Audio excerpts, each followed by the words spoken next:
Hey everyone, and welcome. Today, we're diving into something that has a massive impact on pretty much every part of our lives, optimism. We're going to unpack what it really is, the psychology behind how it works, and, why getting a handle on it can be a total game changer. But before we get deep into the theory, let's just start with a quick question for you. Think about it. A project at work goes south, you miss a deadline, you get stuck in some awful traffic. When that little setback hits, what's the very first story you tell yourself? Just hang on to that thought for a minute, because it's right at the heart of everything we're about to discuss. All right, let's get into it. First things first, we need a solid understanding of what optimism actually is from a psychological point of view. And here's a hint. It's a whole lot more than just, looking on the bright side. So here's the formal definition. See, optimism isn't just an emotion, like feeling happy. It's a cognitive process. It's an expectation, a fundamental belief that, good things are probably going to happen. This little switch in thinking changes everything. It turns optimism from a passive feeling into an active way of thinking about what's coming next. Now, what's really fascinating is that psychologists don't see optimism as just one single thing. There are a couple of different ways to look at it. And a really great way to think about this is through a hardware versus software analogy. This sets up the two main models of optimism perfectly. So on one side, you've got dispositional optimism. You can think of this as your hardware, your factory settings. It's seen as a pretty stable personality trait. Some of us are just kind of wired from the get-go with the general expectation that things will work out. But then on the other side, you have learned optimism. This is more like your software. It's not about a fixed trait at all. It's about your explanatory style, the way you explain events to yourself. And here's the crucial part. This software can be updated. It can be changed. So let's zoom in on that software, because honestly, this is where so much of the power is.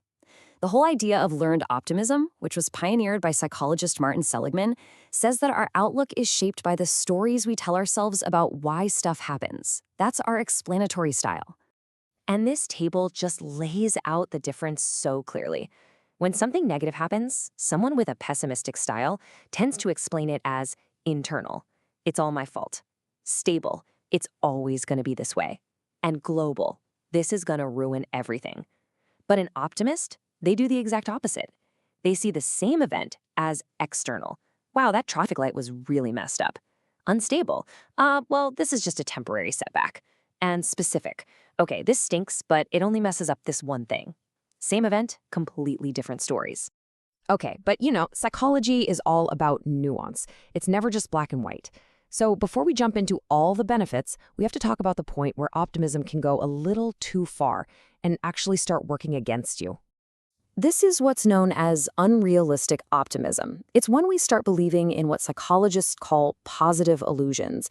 Basically, we overestimate our own chances of success while underestimating the risks.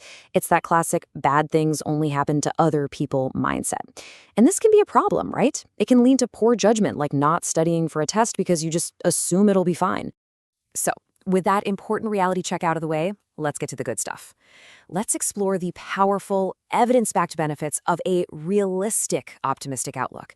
This is the real so what. This is why all of this really matters.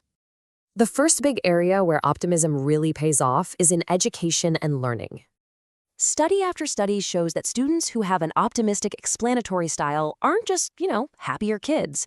They're more motivated, and that translates directly into better grades. I mean, think about it. If you fail a test but explain it as a temporary, specific setback, not as I'm just bad at this, you're way more likely to buckle down and study harder for the next one. This resilience also helps them adjust to big new challenges, like starting college, and ultimately it makes them far more likely to stick with it and graduate. And the benefits don't just stop at our minds. They extend directly into our physical bodies. So here's the deal. Optimists aren't just magically healthier. They actively build their health. They're more likely to do things like eat well and exercise because they believe their actions will lead to good results. Their mindset also acts like a buffer against stress, which means lower levels of stress hormones, which leads to a stronger immune system. And if they do get sick, they're actually better at following their doctor's advice, which helps them recover faster. It's a powerful cycle.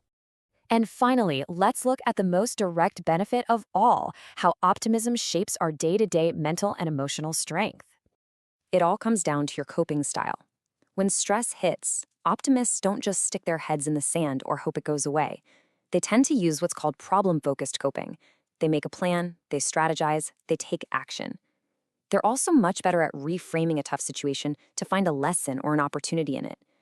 At the end of the day, they see challenges as hurdles they can manage, not walls they can't get over. They work the problem instead of running from it. So this brings us to our final and maybe our most important point. If there's one big idea to take away from all this research, it's that our perspective is, to a huge extent, something we can actually control. This quote from the research just nails it. It's not about what happens to us. It's about how we appraise it, how we explain it. The power isn't in the event itself. It's in the story we choose to tell ourselves about that event. And that right there is the key. That's the main takeaway.